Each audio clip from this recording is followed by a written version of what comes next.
皆さんごきげんよう、上川薫です。今回取り上げる話題は、中国習近平政権による強引すぎる政策転換についてお話ししていこうと思います。この話題というのは実はすでに経済ニュースとして日本でも多く知られるようになっています。というのも、株式投資をする人であれば、中国市場に異変が起こっていることをすでに耳にすることが多くなっているからです。例えば、ゲーム関連株については今後締め付けていくよという報告が伝わると、これらの関連企業の株価が下がったり、また、学習塾関連については、もう非営利化するのだといった、あまりにも産業潰しにかかる話なども出て、多くの投資家にとって、チャイナリスクというものが非常に強く意識されるような状態になっているからです。今回取り上げる話というのも、その学習塾の非営利化と絡んでの教育政策についての変換なわけですが、その中において具体的には子どもたちに対する英語教育を削減するよという方針が示されました。インターネット上ではこの話題を聞いて、まるで戦前の日本のように適正国家の言葉をもう子どもたちに教えないようにしよう、そういった動きが出ているのではないか、そんな話題の取り上げ方もされています。表向きそういった狙いがあるよという風な話は出てはいないわけですが、動画の後半においてはなぜそのような方針転換が行われ、そして減らされた英語教育の代わりに一体何が入ってきているのか、そのあたりについての話をしていこうと思います。それでは中国の強引すぎる政策転換が子どもたちの教育へとどのような影響を与えているのか、記事を見ていきましょう。中国、上海で小学生の英語試験禁止、修士層は必修化。北京は外国教材禁止。アメリカとの対立も背景か。中国の習近平指導部が教育分野の監督を強めている。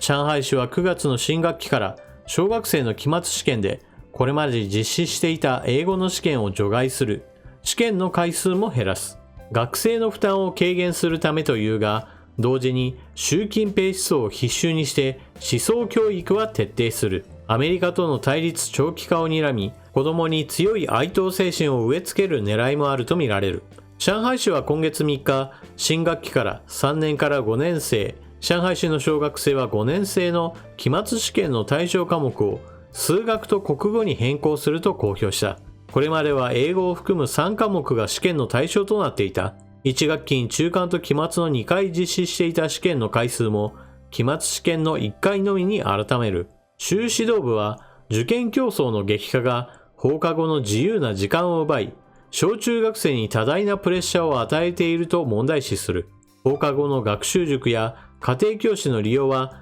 教育費の増加につながっており、少子化を助長する要因にもなっている。中国最大の国際都市である上海市の取り組みは今後、他の都市にも広がる可能性が高い。同時に思想教育は加速している。上海市は9月の新学期から習近平の新時代の中国の特色ある社会主義思想の学生読本と題した教材を使用する授業を小中高生の必修科目として新たに設ける。小中は道徳と法治、高校は思想政治の授業の中でそれぞれ新教材を必修にする。授業では習氏の重要発言を暗記したりするとみられる。北京市は外国教材禁止。米中対立も背景か。北京市も9日、当局の認可を受けていない外国教材を義務教育で使用することを禁止する方針を公表した。思想教育を徹底し、若者の共産党への関心を高めるほか、香港でのデモ活動などで見られた社会運動の芽を摘むという思惑があるとみられる。米中対立が長期化しそうなことも底流にありそうだ。中国政府は学習塾など教育産業の監督にも躍起だ。オンライン教育の大手15社に対し、虚偽の授業料を提示したとして6月に罰金を課した。高まる教育熱もあり、自宅で本格的な授業を受けられるとオンライン教育は注目されていた。7月には学習塾の新規開業の認可を中止し、既存の学習塾は非営利団体として登記すると公表。今後は学費も政府が基準額を示して管理する方針だ。学習塾の株式上場による資金調達も禁止した。監督強化の背景には少子化対策だけでなく、教育格差を是正する狙いもあるとみられる。小学3年生の子供を持つ主婦は、将来は子供を北京や上海など大都市の大学に通わせたいが、今の教育制度では費用がかかりすぎて不可能だと嘆く。政府の方針に冷めた視線を送る保護者も少なくない。教育熱心な家庭の多い上海市に住む主婦の菅さんは、学校の試験が減っても受験競争がなくなることはない。学習塾を規制しても家庭教師をより多くの時間雇うだけだと話す。中国では経済力がある家庭の子供ほど良い教育を受けられる傾向が鮮明となっている。政府がこうした教育格差をどこまで是正できるかは不透明な部分もある。中国において大きな問題があることは皆さんもご存知でしょう。その第1番目といえば何といっても米中の対立です。しかし、米中の対立というのはあくまでも対外的な問題として知られていますから、国内における問題として大きいのは何といっても少子高齢化があまりにも早すぎるということです。なぜならば中国が発展する上において若い労働者がたくさんいますよ。そしてそれらの人々は非常に安い賃金で働けますよということが中国にとっては大きな武器となっていました。そのため世界の工場として世界中の企業から投資を集め、その企業の活動によって労働者たちが賃金を得て、その労働者たちが得た賃金というのはそれこそ中国の豊かさの発展へとつながったのです。しかし少子高齢化がどんどんと進んでいくということは豊富な労働力を失うということであり、一方においては年老いた人たちばっかりが増えてしまうということは社会的な負担というものがどんどんと高まっていくわけですから、中国にとってはこれまでのような経済発展は望めないことになります。そしてそのような少子高齢化が進んでいくその要因の一つとして言われているのが、あまりにも激しくなった教育熱です。子供たち一人一人にかける教育費用というものがどんどんと高くなっていくことによって、多くの親たちはもうたくさんの子供たちを産み育てるのは難しいなと考えています。それでなくとも土地不動産価格の上昇といったものがあって生活は圧迫していますから、教育費用まで高くなっていったのではもう支出ばっかりが増えていって生活が全く豊かにならないじゃないかという不満というものがどんどんと溜まっていくような状況なわけです。そういった状況を変えようとした時に習近平政権が行ったのが今回取り上げたようなあまりにも強引すぎる政策転換です。子供たちがみんな習い事をしていて、その習い事にかけるお金というものが親たちの負担になっているんだったら、もうそんなものは非営利化すればいいじゃないかというものすごい強引な資本主義経済そのものを否定することをしたわけです。もちろん中国共産党にしてみればあくまでも資本主義というのは経済的な利益を得るための道具に過ぎず、これを否定することそれ自体は彼らにとってはたやすいことなわけですが、実体経済にとってはとてつもないダメージとなります。それこそこれらの企業の中には有望な成長企業として見込み投資していた海外資金もたくさんあるわけですから、今回の政策転換によりダメージを受けた欧米資金は一斉に引き上げることとなりました。それがまさに中国市場における暴落騒ぎへとつながっていくわけです。しかし習近平政権はそのことについてあまり気にしている様子はありません。なぜならば彼らにとって大事なのはそのような話ではなく、むしろ国内政治上において国民の支持を得られる方がむしろ習近平体制の強化につながることから評価点は高いわけです。このあたりは民主主義国家との大きな違いだと言えるでしょう。どこかの業界を潰せば当然のように失業者が出てくるわけですが、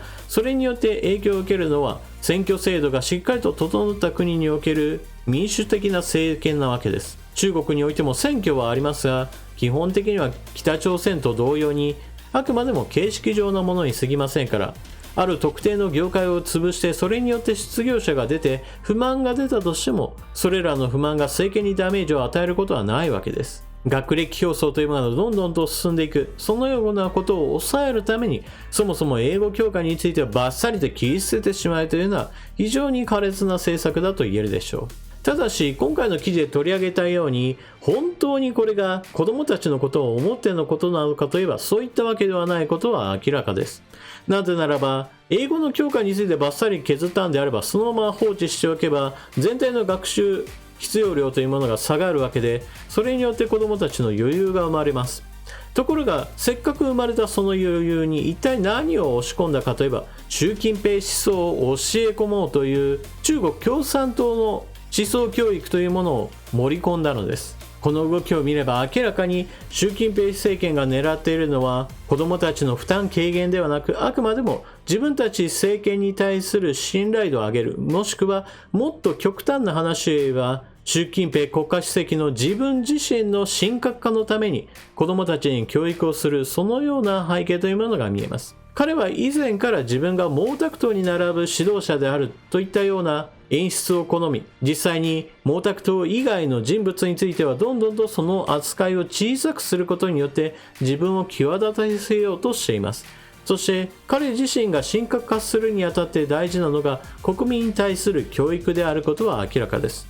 これは北朝鮮でも同じことなのですが、自分自身がどれだけ優れているのかというのをしっかりと子供の時から教え続けることによって、彼らが成人した時にはそのような思想に完全に染まっているというのは、自分自身が権力を握り続けることにおいて非常に重要な鍵となるわけです。中国でここ最近目立っている政策転換の中には、必ずと言っていいように習近平国家主席の個人的崇拝を進めるために行われているのではないか、そのような政策というものが端々に見えるようになってきています。それは科学技術の発展に伴うインターネットというものがいかにも中国共産党の情報統制下にあるとはいえ、多くの人々は世界中の情報により触れやすくなっている状況にあります。ですからそのような多様性の時代において、中国の国民を御し続けるためにはどうしても公教育の中、もしくは政策の端々に中国共産党の制御を逃れるようなことが起こってはならないと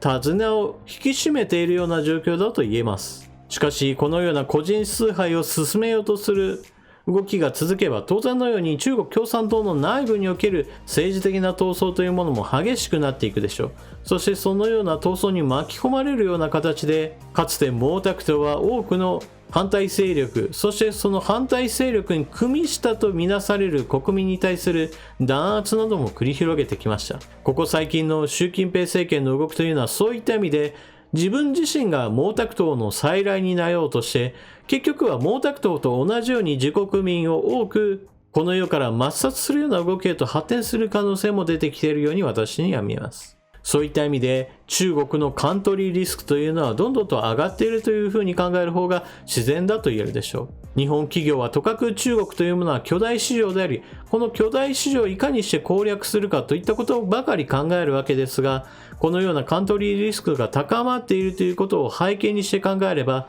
中国以外の市場をいかにして固めていくか、そちらの方こそ本来であれば力を注ぐべきだと私は思います。皆さんは今回の話を聞かれてどのようなことを思われたでしょうか。ぜひともコメントしていってください。それでは動画の最後までご視聴いただきありがとうございました。チャンネル登録していない方はぜひともチャンネル登録を。そして次の動画でまたお目にかかりましょう。またね。